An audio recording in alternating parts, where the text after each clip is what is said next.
Hey guys, how's it going? Welcome to lesson number 4 of the Call of the Wild. Last we left off, Buck had gone through an abduction from his beautiful, huge land, Judge Miller's place, huge open area.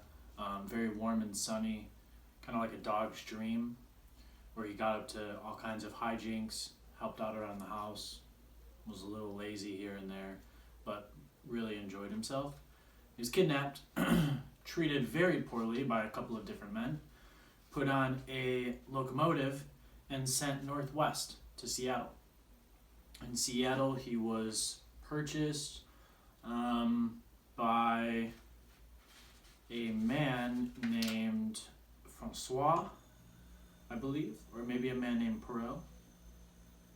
A man named Perrault. We're talking about French Canadians here, so the accent dialogue, or the dialogue in the book is going to have an accent, and you'll definitely see that when I'm reading it. You'll see it while you're reading it on your computer, and that's a French Canadian accent. Jack London did his best to make it authentic. That way we could feel like we were right there. He transports us by using authentic dialogue from the situation, which is really neat. Sometimes it's difficult to read, but it really adds to the feeling of immersion in the book. Anyway, Perrault just bought Buck as well as Curly, who was a Newfoundland. If you guys don't know what Newfoundlands are, I highly recommend you Google it. Google Newfoundland. They're very large dogs, very large. We commonly think of like Saint Bernards, which Buck's father was a Saint Bernard, as being large dogs. There's like a movie, I think it's called Beethoven, and it's about a dog, and Beethoven is a really large Saint Bernard. Newfoundlands are just as large, if not slightly larger. They're like really close in size. Very big dogs. So Buck and Curly get bought by Perrault, and they step on a boat called the Narwhal, and they head out from Seattle, and it's the last that Buck would see the warm Southland. Okay, so looks like we've had a departure from an old life, and there's no looking back. We're in a new life now, whether Buck likes it or not. We as readers know this. Buck, I don't think, knows it. And so remember, as we're reading, Buck isn't aware that this is his last time being south. He's simply going through a journey. He has no idea what's coming, much like we don't have much of an idea what's coming. Okay, so if you guys want to follow along with the reading and you don't have a physical copy of the book, go ahead and click the link below, and the link in the description below will take you directly to the reading of the book, okay? Once you get to that link, press Control F, so hold down the CTRL key, Control, hold it, and press F, like fun, Control F, and then you can type in the phrase, you can type in Seattle from the deck of the Narwhal, Narwhal, okay? That should take you right to where we're at, and that's where I'm going to pick up reading. I have a homework assignment at the end of this video, as well as a little announcement for you guys, so stay tuned.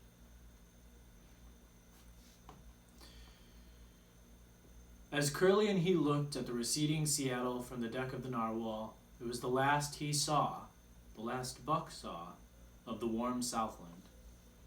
Curly and he were taken below by Perrault and turned over to a black-faced giant called Francois. Perrault was a French Canadian and swarthy, but Francois was a French Canadian half-breed and twice as swarthy. They were a new kind of men to Buck, of which he was destined to see many more.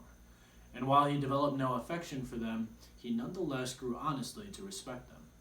He speedily learned that Perrault and Francois were fair men, calm and impartial in administering justice, and too wise in the way of dogs to be fooled by dogs. In the tween decks of the narwhal, Buck and Curly joined two other dogs. One of them was a big snow-white fellow from Spitzbergen who had been brought away by a whaling captain, and who had later accompanied a geological survey into the Barrens.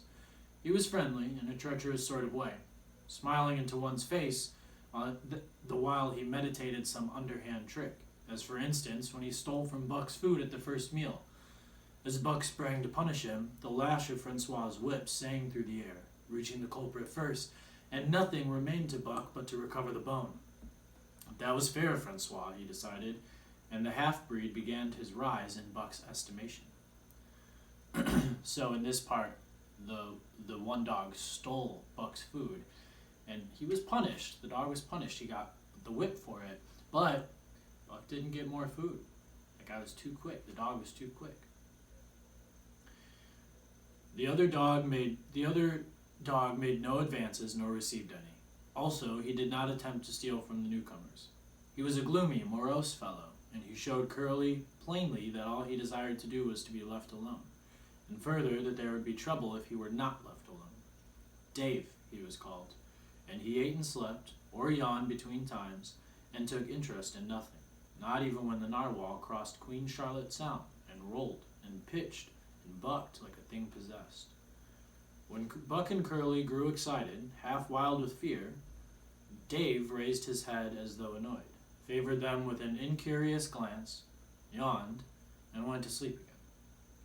Day and night the ship throbbed to the tireless pulse of the propeller, and though one day was very like another, it was apparent to Buck that the weather was steadily growing colder. At last, one morning, the propeller was quiet, and the narwhal was pervaded with an atmosphere of excitement. He felt it, as did the other dogs, and he knew that a change was at hand. Francois leashed them and brought them on deck. At the first step on the cold surface, Buck's feet sank into a white, mushy something very like mud. He sprang back with a snort. More of this white stuff was falling through the air. He shook himself, but more of it fell upon him. He sniffed it curiously, then licked some up on his tongue. It bit like fire, and the next instant it was gone. This puzzled him. He tried it again with the same result.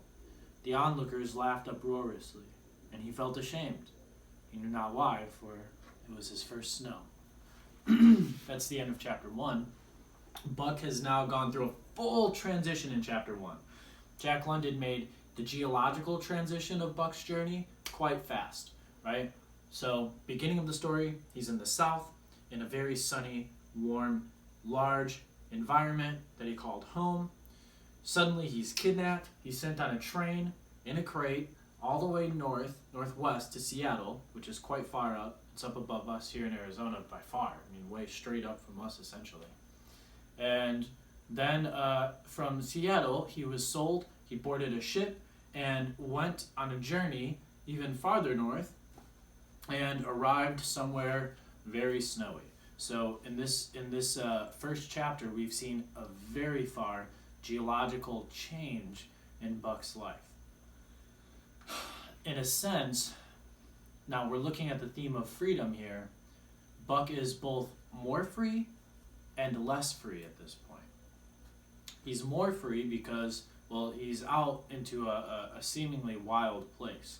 He's been taken to some place where you get the sense that Buck and these other dogs, based on a key moment in the first chapter where they talk about how people were rushing to the Northland to hunt for gold, you get the sense that Buck might be used for a similar thing, or that Buck is at least going to be used. So he's definitely more free in the sense that he's somewhere that is more open. There's a larger area. He's a lot less free, though, in the sense that he now obeys very strict commands. If he doesn't follow them, he has a club to the face. And there are other dogs who are not very nice around him, and he's been treated pretty poorly by several different men on his travels. So Buck is really stuck in a flux of a transition here, and we're going to have to see how that plays out. Let's go on and read some from chapter 2, and then we'll see where we wind up before we end for the day. Chapter 2, The Law of Club and Fang. Buck's first day on the Daya beach was like a nightmare. Every hour was filled with shock and surprise. He had been suddenly jerked from the heart of civilization and flung into the heart of things primordial. No lazy, sun-kissed life was this, with nothing to do but loaf and be bored. Here was neither peace, nor rest, nor a moment's safety. All was confusion and action. Every moment, life and limb were in peril. There was imperative need to be constantly alert, for these dogs and men were not town dogs and men. They were savages, all of them, who knew no law but the law of club and fang. He had never seen dogs fight as these wolfish creatures fought, and his first experience taught him an unforgettable lesson. It is true, it was a vicarious experience, else he would not have lived to profit by it. Curly was the victim. They were clamped near the dog store where she, Curly, in her friendly way, made advances to a husky dog the size of a full-grown wolf, though not half so large as Curly. There was no warning, only a leap and like a flash, a metallic clip of teeth, a leap out equally swift, and Curly's face was ripped open from eye to jaw. Good. It was the wolf manner of fighting, to strike and leap away. But there was more to it than this. 30 or 40 huskies ran to the spot and surrounded the combatants in an intent and silent circle. Buck did not comprehend that silent intentness, nor the eager way with which they were licking their chops. Curly rushed her antagonist, who struck again and leaped aside. He met her next rush with his chest in a peculiar fashion that tumbled her off her feet. She never regained them. This was what the onlooking huskies had waited for. They closed in upon her, snarling and yelping, and as she was buried, screaming with agony, beneath the bristling mass of bodies. So sudden was it, and so unexpected, that Buck was taken aback. He saw Spitz run out his scarlet tongue in a way he had of laughing, and he saw Francois, swinging an axe, spring into the mess of dogs. 3 men with clubs were helping him to scatter them. It did not take long. Sorry, my cat's meowing. Just ignore her. It did not take long. 2 minutes from the time Curly went down, the last of her assailants were clubbed off.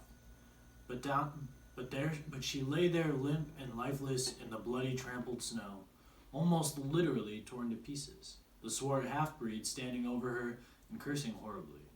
The scene often came back to Buck to trouble him in his sleep. So that was the way. No fair play. Once down, that was the end of you. Well, he would see to it that he never went down. Spitz ran out his tongue and laughed again, and from that moment, Buck hated Spitz with a bitter and deathless hatred. Remember, guys, Buck is a good boy, okay? When you talk about dogs, Buck's a good boy. One thing that's really concerning Buck about all of this, more than anything else, is the fact that people aren't being nice to each other, they're not being cordial. And I think Buck is learning little by little how to live in that world. Now, this is something we also experience in real life. As we get older, we witness the people around us become a little more bloodthirsty. Sometimes that's with actual fighting. Sometimes that's with comments that people have. Sorry, one second, my cat is going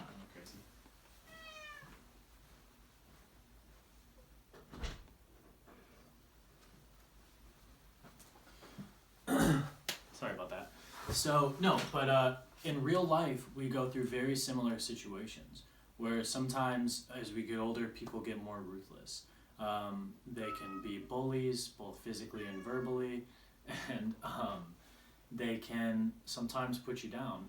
And when you are introduced into that world, you have the choice either to stay true to who you are and find some growth in that world, find a way to survive in it, or become a bully yourself.